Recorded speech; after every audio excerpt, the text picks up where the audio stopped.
জায়গায় যদি বিসমিল্লাহ পড়তে ভুলে যান, আপনার জীবনে বিপদ আসতে আর কিছু লাগবে না, বরকত কমতে আর কিছু লাগবে না। এই 3 জায়গায় যথেষ্ট।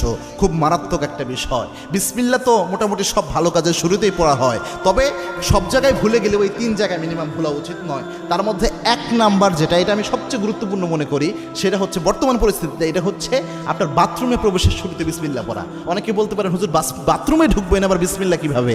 বাথরুমের শুরুতে তো আমরা আল্লাহুম্মা ইন্নী আউযু বিকা মিনাল খুবসি ওয়াল খাবাইস পড়ি, এটা না আমরা পড়ি। হ্যাঁ, এটার ব্যাপারে আল্লাহর হাবিব সাল্লাল্লাহু আলাইহি ওয়াসাল্লাম জানিয়েছেন।